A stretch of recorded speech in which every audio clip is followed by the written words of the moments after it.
If two equal chords of a circle intersect within the circle, prove that the line joining the point of intersection to the center makes equal angles with the chords.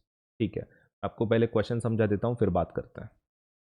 तो इस question में क्या बोल रहे हैं लोग? What they saying is एक ही circle दिया है, ठीक है, मल्टीपल सर्कल्स नहीं है. तो ये रहा अपना सर्कल, ठीक है, this is our circle. If two equal chords of circle intersect with the circle prove that. Okay, तो दो उन्होंने क्या लिए हैं? कॉर्ड्स लिए हैं. तो ये दोनों कॉर्ड्स इक्वल एक दूसरे को, ठीक है. मान लो इसका नाम ए बी है और ये सी डी है, तो उन्होंने बोला है कि भाई ये कैसे कॉर्ड्स हैं? इक्वल कॉर्ड्स हैं, मतलब A B has to be shown equal to C D. आगे prove that the line joining the point of intersection, ठीक है, जो भी उनका पॉइंट ऑफ इंटरसेक्शन है. पॉइंट ऑफ इंटरसेक्शन कहाँ है? ये रहा, this is point of intersection, ठीक है, ये यहाँ पे इंटरसेक्ट हो रहा है. The point of intersection to the centre makes equal angles with the chord. यहां से जो भी आप लाइन ड्रॉ करोगे सेंटर तक, जो भी आप लाइन ड्रॉ करोगे सेंटर तक, वो क्या कर रही है? इक्वल एंगल्स बना रही है. What they saying is equal angles बना रही है विद द कॉर्ड. कॉर्ड के साथ इक्वल एंगल बना रही है, ऐसा आपको प्रूव करना है. तो मतलब अगर मैं सपोज यहां से लाइन ड्रॉ करूं तो और इसको मैं नाम दे दूं, suppose if this is M, this is N and this is P for example. तो मुझे इस क्वेश्चन में क्या प्रूव करना है? I have to prove that O P M ये वाला is equal to O P N ये वाला. मतलब I have to prove this angle is equal to this, ठीक है. आप, आई होप यू अंडरस्टैंड. मुझे क्या करना है? The line joining the intersection and the centre of the circle makes equal angles with the chords. Chord के साथ equal angle बना रही है, that is O P N is equal to O P N. ऐसा मुझे prove करना पड़ेगा.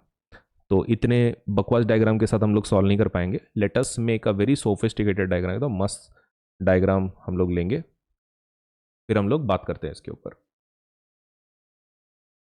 Okay, सो ये रही हमारी वो मस्त डायग्राम, ठीक है. चलिए इसको नाम लिख लेते हैं, फिर बात करते हैं.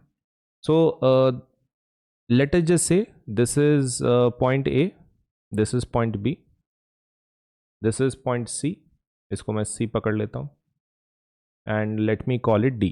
मैं इसको डी बोल रहा हूँ. इसको मैं ओ पकड़ लेता हूँ, इसको इंटरसेक्शन पॉइंट को मैं पी बोल देता हूँ and this is M and this is N,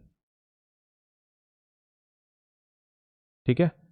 now let us start solving this question. सबसे पहले वो परपेंडिकुलर क्वेश्चन में बोला है क्या? मैंने परपेंडिकुलर तो निकाला है यहाँ पे, लेकिन क्वेश्चन में बोला है क्या? नहीं.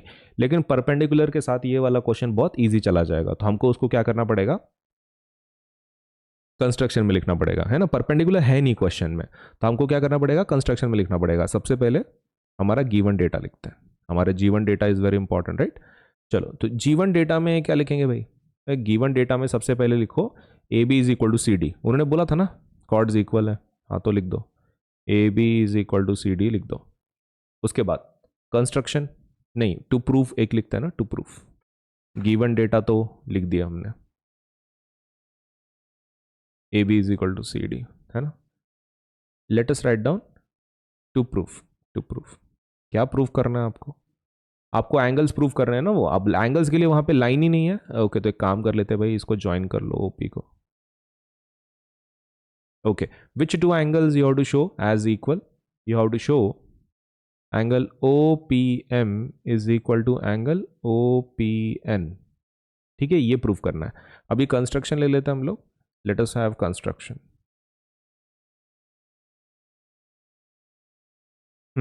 कंस्ट्रक्शन में सबसे पहले हम लोग ये कर लेते हैं, ज्वाइन ओपी.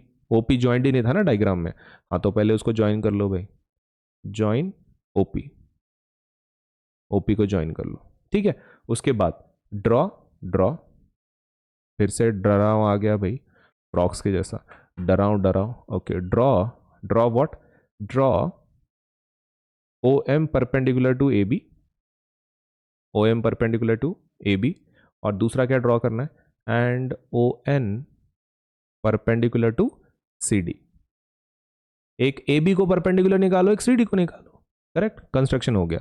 अब बात करते हैं प्रूफ की. Okay, late us start. The first statement is, सबसे पहला है वो जो दो ट्रायंगल दिख रहे हैं ना आपको. I hope you are able to watch these two triangles. ये वाला एक और ये वाला एक, ये दो ट्रायंगल्स को हम लोग सबसे पहले कॉन्ग्रुएंट बता देते हैं with the help of RHS, और फिर मजे ही मजे हो जाएंगे, क्योंकि वो नीचे के दो एंगल्स बताना फिर सीपीसीटी से बता देंगे ना, it will be a piece of cake. तो बस ये दो ट्रायंगल्स को हम लोग कॉन्ग्रुएंट बताना है और फिर गेम खत्म हो जाता है। तो let us start our game. गेमों में गेम क्या लिखेंगे सबसे पहले, AP is equal to AP, सही है, सॉरी कॉमन वाला OP is equal to OP, OP is equal to OP, is it correct?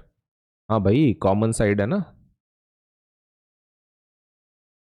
ठीक है ना, कॉमन साइड है कि नहीं है, बिल्कुल है कॉमन साइड। वो ट्रायंगल में OP कॉमन है ना, वो हाइपोटेनस। उसके बाद second, OM is equal to ON, OM is equal to ON बोल सकते हैं क्या? यहाँ पे देखो मैंने क्या बोला, OM is equal to ON, is it correct? हाँ रेडियस है ना वो। भाई मतलब यू नो लाइक ऐसा बोल सकते हैं कि रेडियस है, नहीं ना, रेडियस कहाँ है, रेडियस के लिए पूरी लाइन चाहिए ना, इट्स नॉट रेडियस। ओके तो फिर इसको क्या बोलेंगे, इक्वल कैसे बोल सकते हैं, बोल सकते हैं ना, कैसे? क्योंकि ये जो कॉर्ड्स हैं, ये जो कॉर्ड्स हैं वो कैसे हैं, कॉन्ग्रुएंट है, हाँ मतलब इक्वल है, उन्होंने खुद ही बोला था ये इक्वल कॉर्ड्स हैं। ऊपर से उसके ऊपर हमने परपेंडिकुलर लिया है, इफ इट इज परपेंडिकुलर तो फिर वो एक थ्योरम है ना, वो थ्योरम बोलता है कि अगर परपेंडिकुलर आप इक्वल कॉर्ड्स पे डालो तो फिर वो इक्वी डिस्टेंट होता है, मतलब this value is equal to this value, मतलब अगर ये 5 सेंटीमीटर है तो ये भी 5 सेंटीमीटर होगा, right? They are equidistant from the chords if there is a perpendicular from the centre to the equal chords. तो वही लिखेंगे हम लोग यहाँ पर रीजन। क्या रीजन लिखेंगे, OM is equal to ON का, equal chords, equal chords, chords अगर इक्वल हो, equal chords of a circle, of a circle are equidistant from the centre.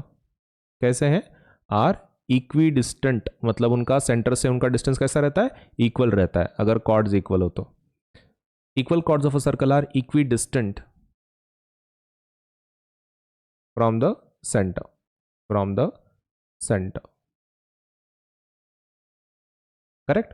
अभी तो क्या एक एंगल अभी सिर्फ बताना है 90 डिग्री है बोल के, कौन सा एंगल 90 डिग्री है वो तो आप सीधा सीधा देख के बता सकते हैं, angle OMP is equal to angle ONP, reason 90 degree each, 90 degree each, diagram के थ्रू, कंस्ट्रक्शन के थ्रू। तो ट्रायंगल को अभी बता दें कॉन्ग्रुएंट है बोल के, हाँ तो बता दो भाई। ट्रायंगल सबसे पहला OMP, OMP is congruent to triangle ONP, ONP, और रीजन RHS, रीजन क्या दोगे, RHS की वजह से, RHS कॉन्ग्रुएंस रूल, है ना, कॉन्ग्रुएंसी रूल। हमारा ऑब्जेक्टिव क्या था, एंगल्स को इक्वल बताना, तो कॉन्ग्रुएंट तो बता दिए भाई ट्रायंगल, अभी एंगल्स इक्वल बता दो, और लास्ट में क्या लिखेंगे, CPCT. So angle OPM is equal to angle OPN, reason CPCT. बस इतना सिंपल क्वेश्चन था। आपने क्या किया, सिर्फ कंस्ट्रक्शन निकाला, यहाँ पे जो आपका मेन लॉजिक है वो सिर्फ कंस्ट्रक्शन का है, एक बार आपने वो कंस्ट्रक्शन कर दिया परपेंडिकुलर वाला, बस बस बस, फिर गेम बहुत ही आसान है। आपको क्या करना है, फिर वो दो ट्रायंगल्स को कॉन्ग्रुएंट बता दो भाई with the help of RHS, और फिर वो एंगल्स को इक्वल बता दो, इतना ही है। मतलब ये लिटरली सिर्फ 2 स्टेप का काम है ना। ये पूरा क्वेश्चन कितने स्टेप का है, सिर्फ 2 स्टेप में। पहले स्टेप में क्या करना है, परपेंडिकुलर निकालो भाई, है ना, सेंटर से परपेंडिकुलर निकालो तुम, और दूसरा, दूसरा बस कॉन्ग्रुएंट बता दो RHS के थ्रू, है ना, show congruency with the help of RHS, and boom answer हो गया करेक्ट, एंगल फिर प्रूव हो जाता है, एकदम बम के जैसा फट जाता है, बूम, तो फिर आंसर इज कंप्लीट।